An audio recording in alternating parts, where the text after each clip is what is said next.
bitches, welcome back. It's Novelist Dean back at it again with another video. I'm here to talk about my May TBR and my Asian Readathon TBR as well. And I'm here with my fat ass face, a contour palette that I'm really not feeling, but juicy lips I'm absolutely loving. Okay, Lego.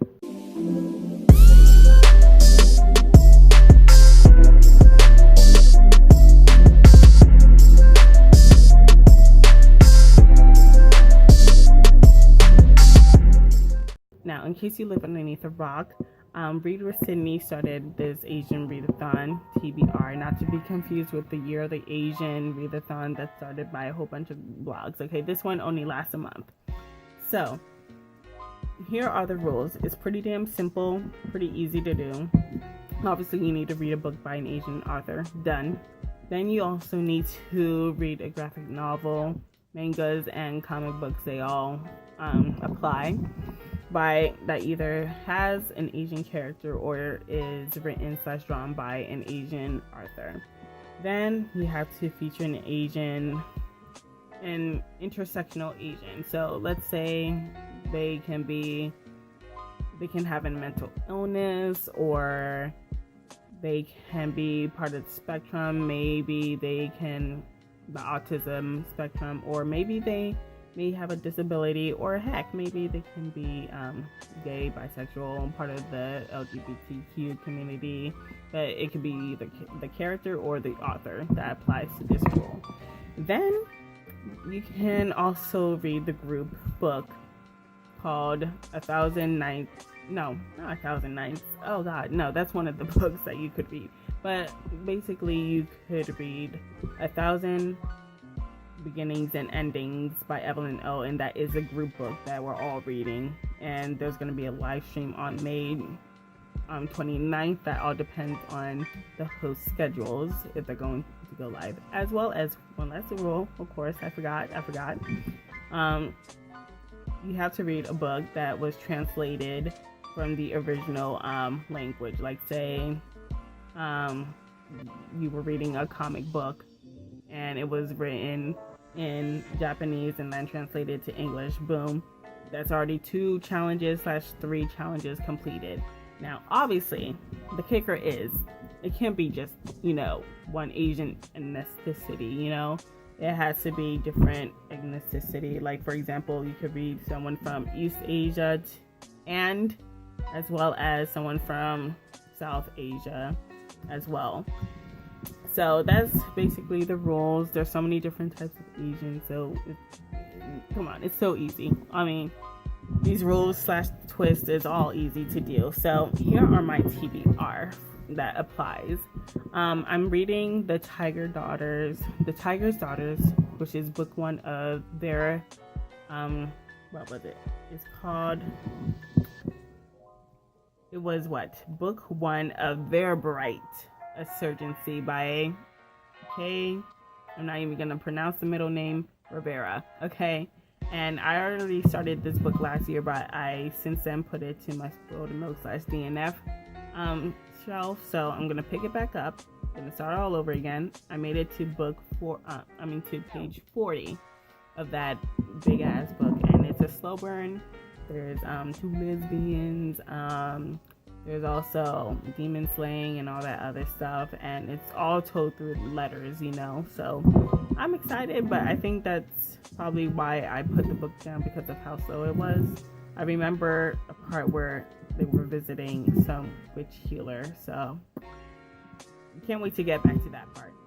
So that's book 1 of my TBR. Book 2, which I'm already made a huge dent in.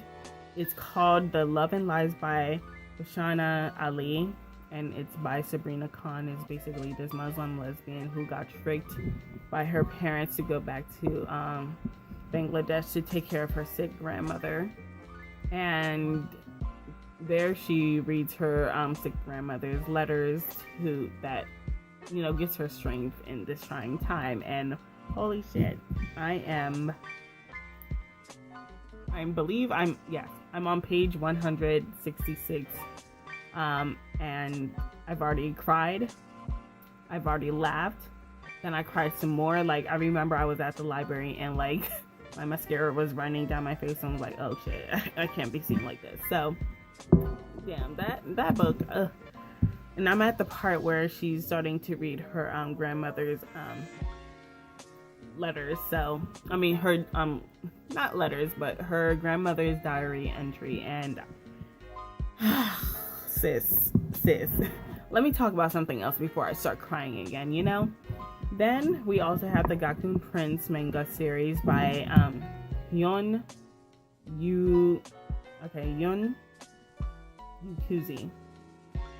I believe. I already mentioned this in my April TBR / Tone Topple wrap up, I believe. Yeah, I already mentioned that, and I already started reading this way back in high school, but I'm gonna reread this stuff again because I remember feeling really interested, and then I had to stop because my school library didn't have all of them. So I'm gonna read this stuff again, and of course the group book. Then books that's not part of the Asian Readathon, but books that I started reading last month but want to carry on is Black Leopard, Red Wolf, which is book 1 of a trilogy by Marlon James. All I gotta say is, oh shit. It's a lot. I'm on what? Chapter 14? No. I'm on chapter 15 now. And all I gotta say is now I really want to read more of Marlon James books. I already managed to get a brief history of 7 killings, and as well as a book of Night Woman. So I managed to get those books in ebook form. So we'll see about that, but I'm already interested in reading his other books based on this book, despite my many mixed feelings, but hopefully by the end some of them has changed. I'm feeling a 4-star coming on. Then I'm also going to read Undone, which is book 3 of the Will Trent series by Kareem Slaughter. It's pretty interesting. Basically, I smell a really bad serial killer / sex trafficking. I can already feel all of this based on the plot, you know, as well as. Okay, so here's another book that I'm reading called Let Me Love You by Alexandra House. I believe that Oshi Reed recommended this to me, but then when I found out that my library didn't have it at the time, I just put this in the back of my mind. And then finally my library has it, all of the books, and obviously people were just as excited as I was to read it, because now I have to wait on hold to read it.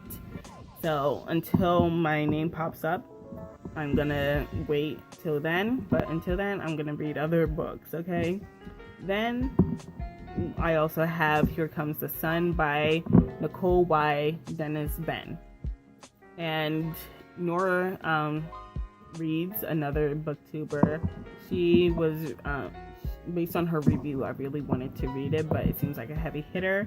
So I might have to cancel that off my TBR for April and move it over to like maybe next month, so I can like give it my full attention / emotions, because so far Black Leopard Red Wolf is like taking most of it, and it seems like the Love and Lies of Ali is really, Roshana Ali is really taking up my emotions as well, so I might have to move that to like next month, so we'll see.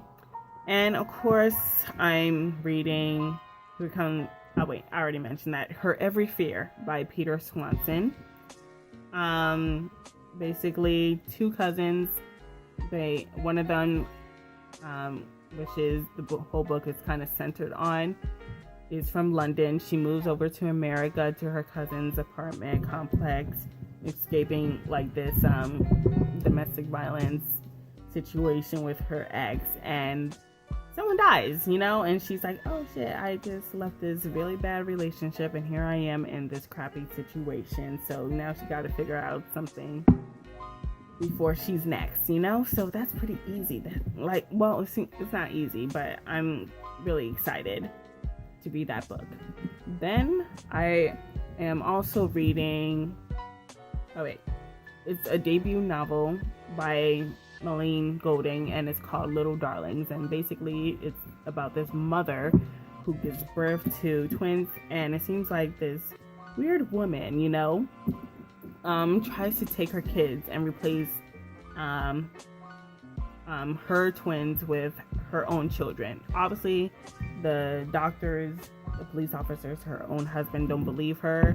So now it's just her against them. So already we have an unreliable character, and according to everybody else, it seems like it has a fairy tale element to it. So I'm excited to see what this is about. So it's her debut novel. We'll see.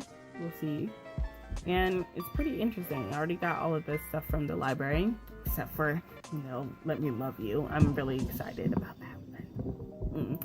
So yeah, that's all on my TBR for the month of May. Yeah, so feel free to hit that like that button, hit that subscribe button, and also type below any other thriller novels that you want to suggest to me, because I'm new to the genre. No YA. I'm really not interested in YA thrillers, so long as they're adult novels, then I'm perfectly fine with it. And because I need to get my head out of, you know, Corinne Slaughter's ass, to be honest. Anyway, that's it. Have a good day, y'all.